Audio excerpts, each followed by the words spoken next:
Hello friends, आज की इस वीडियो में डीएलएड एंट्रेंस एग्जाम 2025 के लिए पीवाईक्यू प्रीवियस ईयर पूछे गए क्वेश्चंस करने वाले हैं। ये है हमारा टेस्ट 1। और गाइज आज की इस वीडियो में हम टोटल 39 क्वेश्चंस करेंगे और इस टेस्ट में पास होने के लिए आपको 30 क्वेश्चंस सही करना होगा 39 में से।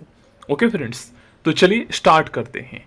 पहला क्वेश्चन, आधुनिक आवर्त सारणी मॉडर्न पीरियोडिक टेबल में कुल कितने समूह और आवर्त होते हैं?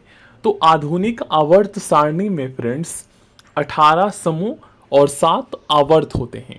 अगर आपसे पूछा जाए कि मॉडर्न पीरियोडिक टेबल की खोज किसने की, आपको बताना है हेनरी मोसले ने। ओके फ्रेंड्स, हम लोग किस ऊतक, किस टिश्यू के सहारे आवागमन करते हैं? तो हम लोग फ्रेंड्स मांसपेशी ऊतक के सहारे जो है आवागमन करते हैं। ठीक है, चलते हैं, दौड़ते हैं, कोई भी फिजिकल वर्क करते हैं, तो ये हमारा मांसपेशी ऊतक। मादा अंडाणु का निर्माण कहाँ पर होता है? इसका सही आंसर हो जाएगा अंडाशय में। ओके फ्रेंड्स, माइटोकॉन्ड्रिया में ऊर्जा किस रूप में संग्रहित होती है? आपको पता है फ्रेंड्स, कोशिका का ऊर्जा घर पता है ना आपको, या बिजली घर अगर पूछा जाए तो आपको बताना है माइटोकॉन्ड्रिया। ओके फ्रेंड्स, तो माइटोकॉन्ड्रिया में ऊर्जा किस रूप में संग्रहित होती है? तो ये आप सभी को पता है एटीपी के रूप में। ओके फ्रेंड्स, एटीपी के रूप में। देखिए, साइंस के क्वेश्चंस जो पूछे जाते हैं वो क्लास 9 10 से ही होते हैं, लेकिन काफ़ी डीपली पूछ लिया जाता है। जबकि सोशल स्टडी के क्वेश्चंस फ्रेंड्स काफ़ी डायरेक्ट पूछते हैं। हिस्ट्री, ज्योग्राफी, पॉलिटी 9 10 का आप एनसीईआरटी पढ़ लीजिए, 20 में से आपको 18 क्वेश्चंस उसी में से दिख जाएंगे। नेक्स्ट क्वेश्चन है, कितने धातुओं को मिलाकर नाइक्रोम मिश्र धातु का निर्माण होता है?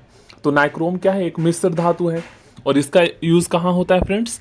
तो ये विद्युत हीटर जो होता है ना, उसमें होता है नाइक्रोम का यूज, और टंगस्टन का यूज विद्युत बल्ब के फिलामेंट में होता है। तो कितने धातुओं का मिश्रण है? तो ये फ्रेंड्स 4 धातुओं का मिश्रण है नाइक्रोम। याद रखिएगा, 4 धातुओं का मिश्रण है। सोल्डर का निर्माण किससे होते हैं? देखिए, सोल्डर भी एक मिश्र धातु है और इससे जो है फ्रेंड्स लेड, ठीक ना, लेड मतलब यहाँ पर सीसा और टीन को मिलाकर बनाया जाता है। ठीक ना, पीवी कई बार सिंबल उसका दिया होता है, पीवी लेड हो गया, प्लस यहाँ पर टीन एसएन, यह उसका सिंबल, इससे मिलकर बना होता है। ओके, ध्वनि हम लोगों के पास किस माध्यम से पहुंचती है? तो देखिए फ्रेंड्स, ध्वनि के स्थानांतरण के लिए, इसके संचरण के लिए जो है ना माध्यम की जरूरत होती है। निर्वात में ध्वनि आपको सुनाई नहीं देगी। सबसे ज़्यादा ध्वनि की जो स्पीड है वो ठोस में होगा, जैसे लोहा हो गया, स्टील हो गया, उसमें। उसके बाद फ्रेंड्स किस में होगा? तो उसके बाद जल में और उसके बाद हवा में। ओके, तो इसका सही आंसर क्या है यहाँ पर? ऑप्शन सी, माध्यम से पहुंचती है। यहाँ पर आंसर में थोड़ा मिस्टेक है, इसका सही आंसर ऑप्शन डी होगा, कंपन के माध्यम से संचालित होती है, ठीक ना, फैलती है। तो ऑप्शन डी इसका करेक्ट आंसर होगा। ओके फ्रेंड्स, और अगर आपसे पूछा जाए कि ध्वनि की सबसे ज़्यादा स्पीड किस में होती है, तो ठोस में सबसे ज़्यादा होता है। उसके बाद फ्रेंड्स किस में होता है? तो तरल में, लिक्विड में, उसके बाद होता है गैस में, तो वायु गैस के अंतर्गत आ जाएगा। ओके फ्रेंड्स, आगे बढ़ते हैं। किस यौगिक की सबसे छोटी इकाई क्या है? किसी यौगिक कंपाउंड की सबसे छोटी जो इकाई होता है, ये होता है अणु। ओके, मादा में निषेचन कहाँ पर होता है? तो फर्टिलाइजेशन जो है ये होता है फ्रेंड्स फैलोपियन ट्यूब में। फैलोपियन ट्यूब में निषेचन होता है। संपूर्ण शरीर का नियंत्रण कौन करता है? काफ़ी इंपॉर्टेंट है, बहुत ही आसान क्वेश्चन है। तो ये है मस्तिष्क। ओके फ्रेंड्स, मस्तिष्क करता है। मस्तिष्क में हमारे ब्रेन के कई भाग होते हैं, एक होता है सेरिब्रम और एक होता है सेरिबेलम। तो सेरिबेलम भी करता है और सेरिब्रम, दोनों मिलकर करता है। ओके फ्रेंड्स, एक पादप समूह में जड़, तना और पत्ती स्पष्ट रूप से दिखाई नहीं देता है, तो वह पौधा किस समूह का है? मतलब एक प्लांट का ग्रुप है जिसमें जड़, तना और पत्ती दिखाई नहीं देता क्लियरली, तो वह पौधा किस समूह का है? तो उस टाइप के पौधे को फ्रेंड्स समूह थैलोफाइटा में रखा जाता है। ओके फ्रेंड्स, थैलोफाइटा में रखा जाता है। निम्नलिखित में से कौन जानवर अविकसित बच्चे को जन्म देता है? तो इसका सही आंसर हो जाएगा kangaroo. Kangaroo. Okay friends, ozone का आणविक द्रव्यमान क्या है? ओजोन O3 का आणविक जो द्रव्यमान होता है ये होता है यहाँ पर 48, और U जो है यहाँ पर द्रव्यमान का यहाँ पर मात्रक है, सिंबल। ओजोन का आणविक द्रव्यमान जो है 48U होता है। चलिए नेक्स्ट क्वेश्चन करते हैं। 14, कोशिका विभाजन में सबसे अंत में किसका विभाजन होता है? तो जब कोशिका का विभाजन होता है तो उसमें सबसे अंत में विभाजन जो होता है ये साइटोकाइनिन का होता है। साइटोकाइनिन का।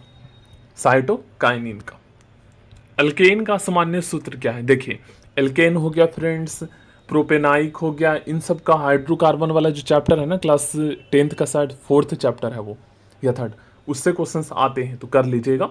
एल्केन का सामान्य जो सूत्र है ये CnH2n+2।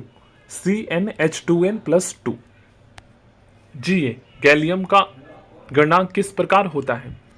तो इसका क्या गणनांक जो है ये होता है निम्न। ओके फ्रेंड्स, किसी मिश्र धातु की एक धातु मरकरी है तो वह धातु क्या कहलाएगी? मतलब किसी मिश्र धातु की एक धातु मरकरी है तो वह धातु क्या कहलाएगी? तो इसका मतलब ये है फ्रेंड्स कि मरकरी का जो अयस्क होता है ना, उसे क्या कहते हैं? ये है, तो इसे अमलगम कहते हैं। सिंपल सी बात है। क्वेश्चन दोनों तरीके से पूछ सकता है। सबसे उत्तम कोयला का प्रकार कौन है? मोस्ट इंपॉर्टेंट, लिख लीजिए, आपके एग्जाम में रिपीट हो सकता है, ये आ सकता है दोबारा। एंथ्रोसाइट जो कोयला है ये कोयले का सबसे उत्तम प्रकार है। सबसे उत्तम कोयला जो है ये एंथ्रोसाइट होता है। ओके फ्रेंड्स, और अगर आपसे पूछा जाए कि लोहे का सबसे उत्तम प्रकार, तो पिटवा लोहा, ठीक ना, ये भी याद रखिएगा। रोट आयरन, पिटवा लोहा सबसे उत्तम प्रकार होता है। कार्बन डाइऑक्साइड में कार्बन की संयोजकता कितनी होती है? किसी परमाणु के वाहितम कोश में उपस्थित इलेक्ट्रॉन की संख्या को ही हम संयोजकता कहते हैं। तो कितना होता है कार्बन डाइऑक्साइड में कार्बन की संयोजकता है? तो इसका इलेक्ट्रॉनिक विन्यास जब आप करोगे 9th-10th में आपने सीखे होंगे, तो 4 होगा यहाँ पर। ओके फ्रेंड्स, कार्बन डाइऑक्साइड में कार्बन की संयोजकता 4 होगा। जिन अंगों की मूल संरचना भिन्न होती है लेकिन दिखने में एक जैसे होते हैं और उनके कार्य भी समान होते हैं, उसे क्या कहा जाता है? मतलब उनका शरीर का संरचना अलग अलग होता है लेकिन कार्य समान होता है, तो ऐसे अंग को 10th से पूछा गया ये, तो वैसे अंग को समरूप अंग कहते हैं। ओके फ्रेंड्स, मतलब संरचना अलग हो लेकिन कार्य सेम हो तो समरूप अंग कहेंगे उसको। जब दो समान बल किसी पिंड या किसी वस्तु पर एक दूसरे की विरुद्ध दिशा में प्रयुक्त होती है तो पिंड पर प्रयुक्त होने वाला बल किस प्रकार की होगी? तो यहाँ पर जो ये बल होगी ये शून्य होगी, एक दूसरे के विपरीत जब होगा तो शून्य बल होगी यहाँ पर। ओके, जो तत्व इलेक्ट्रॉन ग्रहण कर ऋण आयन बनाता है वह है क्या है? जो इलेक्ट्रॉन ग्रहण कर ऋण आयन बनाता है तो वह है फ्रेंड्स आधातु। ओके, आधातु के कैटेगरी में आएगा ये, नॉन मेटल। एकमात्र अधातु कौन है जो कि द्रव की अवस्था में पाया जाता है? देखिए, ये क्वेश्चन, 2 क्वेश्चन इससे रिलेटेड तो आता ही आता है एग्जाम में। एक क्वेश्चन तो आपसे ये पूछेगा कि ऐसा कौन सा धातु है, धातु यहां पर ऐसा कौन सा मेटल है जो कि कमरे के ताप पर या सामान्य ताप पर, ठीक है, जो कि हमारे एनवायरनमेंट में होता है, लिक्विड फॉर्म में पाया जाता है, वो धातु है, तो वो है पारा। और अगर आपसे पूछा जाए ऐसा कौन सा धातु है जो कमरे के ताप पर, ऐसा कौन सा आधातु है, तब आपको बताना है ब्रोमीन। पारा और ब्रोमीन याद रखिएगा। पारा यहाँ पर धातु है जो कि लिक्विड में होता है और ब्रोमीन आधातु है जो कि लिक्विड फॉर्म में पाया जाता है। ओके फ्रेंड्स, डोलामाइट किस धातु का अयस्क है? किस धातु, मतलब डोलामाइट से क्या प्राप्त किया जाता है शुद्ध रूप में? तो ये अयस्क है जो फ्रेंड्स मैग्नीशियम का। डोलामाइट जो है मैग्नीशियम का अयस्क है। तो अगर आपसे ये पूछ लिया जाए कि डोलामाइट से कौन सी धातु प्राप्त किया जाता है तो आप बता सकते हो मैग्नीशियम, ठीक ना। तो मतलब मैग्नीशियम का अशुद्ध रूप डोलामाइट है जिससे मैग्नीशियम प्राप्त होता है, ये याद रखिएगा।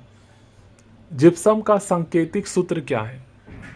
जिप्सम का सांकेतिक सूत्र आप सभी को पता है फ्रेंड्स। यहाँ पर फ्रेंड्स इस क्वेश्चन से जो है ना 2 क्वेश्चंस बनते हैं, तो आपके एग्जाम में इनमें से कोई एक क्वेश्चन आ सकता है। अगर आपसे पूछा जाए कि जिप्सम का रासायनिक सूत्र क्या है तो आपको बताना है कैल्शियम सल्फेट डाइहाइड्रेट, ठीक ना। इसे कैल्शियम सल्फेट डाइहाइड्रेट कहा जाता है जिप्सम को। ओके फ्रेंड्स, और जिप्सम से ही फ्रेंड्स प्लास्टर ऑफ पेरिस बनाया जाता है। ओके, जिप्सम से ही प्लास्टर ऑफ पेरिस बनाया जाता है। तो इसको क्या है फ्रेंड्स, जिप्सम को जो है ना गर्म करके बनाया जाता है। तो जब गर्म होता है तो इसमें 2 जल के अणु है कि नहीं, 2H2O। तो जब जिप्सम को गर्म करके प्लास्टर ऑफ पेरिस बनाते हैं तो आधा जल त्याग देता है, ठीक ना, आधा जल जल जाता है ये कह सकते हो, तो आधा जल बचता है। तो अगर आपसे पूछा जाए कि प्लास्टर ऑफ पेरिस का रासायनिक सूत्र क्या होता है, तब आपको बताना है कैल्शियम सल्फेट हेमीहाइड्रेट। हेमिस्फेयर आपने पढ़े होंगे, अर्धगोला अर्ध सर्कल, तो आधा होता है, तो इसलिए आधा जल बचा, तो हम प्लास्टर ऑफ पेरिस को कैल्शियम सल्फेट हेमीहाइड्रेट बोलेंगे और जिप्सम को कैल्शियम सल्फेट डाईहाइड्रेट बोलेंगे, क्योंकि इसमें 2 जल होता है। ठीक है, तो ऑप्शन ए सही हो जाएगा। जिप्सम का सांकेतिक या रासायनिक सूत्र CaSO4 2H2O। याद रखिएगा फ्रेंड्स, और इसी को गर्म करके प्लास्टर ऑफ पेरिस बनाते हैं। नेक्स्ट क्वेश्चन है हमारा, किस वर्ग के प्राणी में लाल रक्त होता है? किस वर्ग के प्राणी में लाल रक्त? तो मनुष्य में भी होता है, तो मनुष्य कौन सा वर्ग का प्राणी है भाई? सही आंसर हो जाएगा एविज। किस वर्ग के प्राणी में लाल रक्त होता है? तो एविज वर्ग। नेक्स्ट क्वेश्चन है, किसमें सफेद ब्लड होता है? किसमें सफेद रक्त होता है? इसका सही आंसर हो जाएगा घोंघा में। घोंघा में सफेद रक्त होता है। रेडियम की खोज किसने किया? दोस्तों रेडियम की खोज जो है ये किया गया था मैडम क्यूरी के द्वारा। रेडियम की खोज मैडम क्यूरी के द्वारा किया गया था। विमान की ऊंचाई किससे मापी जाती है? देखिए विमान की ऊंचाई फ्रेंड्स मापी जाती है यहाँ पर अल्टीमीटर से। ओके फ्रेंड्स, अल्टीमीटर से विमान की ऊंचाई मापा जाता है। आगे बढ़ते हैं, हवाई जहाज का आविष्कार किसने किया? तो आपको पता है फ्रेंड्स, राइट ब्रदर्स ने किया था हवाई जहाज का आविष्कार। एक बिंदु से डैश चलाई जाती है तो डैश पीछे की ओर धक्का देता है। यह कार्य न्यूटन के किस गति पर आधारित होती है? क्रिया के विपरीत प्रतिक्रिया, है ना, जितना क्रिया होगा उसके विपरीत प्रतिक्रिया। ये वाला आपने न्यूटन के तीसरा नियम में पढ़े होंगे फ्रेंड्स, ठीक है ना। तो इसका सही आंसर ऑप्शन सी हो जाएगा, तृतीय नियम, ठीक है ना। पदार्थ की प्रकृति के बारे में बुनियादी सिद्धांत किसने प्रदान किया था? पदार्थ की प्रकृति के बारे में बुनियादी सिद्धांत जो है ये जॉन डाल्टन ने, ठीक है, जॉन डाल्टन ने प्रदान किया था। और अगर आपसे पूछा जाए फ्रेंड्स कि परमाणु सिद्धांत की खोज किसने की थी, तो जॉन डाल्टन आपको बताना है, ठीक है ना। परमाणु सिद्धांत की खोज किसने की थी? तो जॉन डाल्टन ने। पदार्थ की प्रकृति के बारे में बुनियादी सिद्धांत किसने प्रदान किया? जॉन डाल्टन ने। समस्थानिक किसे कहते हैं? इंपॉर्टेंट क्वेश्चन है ये, ठीक है ना, सब आपका सिलेबस पर आधारित है। तो फ्रेंड्स समस्थानिक जो है ऐसा तत्व जिसका परमाणु संख्या समान हो लेकिन द्रव्यमान भिन्न हो, ठीक ना। परमाणु संख्या समान होता है लेकिन द्रव्यमान दोनों का भिन्न होता है, उसे समस्थानिक कहते हैं। याद रखिएगा, एप्रोस्ट्रोफ। और इसे फ्रेंड्स इंग्लिश में आइसोटोप कहा जाता है, याद रखिएगा। समस्थानिक को इंग्लिश में आइसोटोप्स कहते हैं। नेक्स्ट क्वेश्चन है, आधुनिक आवर्त सारणी के जन्मदाता कौन है? आपको पता है फ्रेंड्स, हेनरी मोसले को आधुनिक आवर्त सारणी का जन्मदाता कहा जाता है। अंगूर में कौन सा अम्ल पाया जाता है? देखिए अंगूर में फ्रेंड्स टार्टरिक अम्ल पाया जाता है। अंगूर में टार्टरिक अम्ल पाया जाता है। Next question, rocket launching Newton के किस? तो देखिए फ्रेंड्स रॉकेट लॉन्चिंग भी जो है ना न्यूटन के तृतीय नियम पर आधारित है, ठीक है ना। जितना आसमान में उड़ता है उतना दबाव नीचे जमीन पर भी डालता है, क्रिया के विपरीत प्रतिक्रिया। सार्वत्रिक गुरुत्वाकर्षण नियतांक जी की खोज किसने किया था? तो आपको पता है फ्रेंड्स, सभी को पता है, इसका आंसर ऑप्शन ए होगा। अब यहाँ पर कुछ स्टूडेंट कहेंगे कि सर न्यूटन होगा इसका आंसर। तो देखिए क्वेश्चन कई तरीके से पूछा जाता है आपको, मतलब आपका दिमाग घुमाने के लिए। अगर केवल ये पूछा जाए आपसे कि सार्वभौमिक गुरुत्वाकर्षण की खोज किसने की, नियतांक ना पूछा जाए, तब आपको न्यूटन बताना है।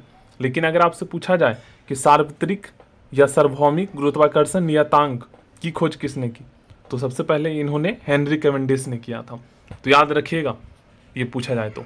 किसी तल के लंबवत परपेंडिकुलर, ठीक है ना, कार्य करने वाले बल को क्या कहते हैं? तो किसी तल के लंबवत कार्य करने वाले जो बल हैं इससे कहा जाता है उत्क्षेप, ठीक है ना, उत्क्षेप। मैथ में भी आपने इसे पढ़े होंगे, ये साइंस का साथ 11th या 12th का है ये क्वेश्चन। उत्क्षेप कहते हैं इसे बल को, ठीक है ना। वनस्पति पदार्थ के खाद्य में अपघटन की अभिक्रिया किसका एक उदाहरण है? वनस्पति पदार्थ के खाद्य में अपघटन की अभिक्रिया, ये उदाहरण है ऊष्माक्षेपी का, ठीक ना, ऊष्माक्षेपी जो ऊष्मा छोड़ता है। तो इसका सही आंसर ऑप्शन बी हो जाएगा। और ऊष्मा शोषी जो होता है ऊष्मा को ऑब्जर्व करता है। तो आप लोग बताइएगा 39 में से कितने क्वेश्चंस का आंसर आपका सही हुआ। और इंग्लिश के अगर आप सारे क्लासेस सिलेबस वाइज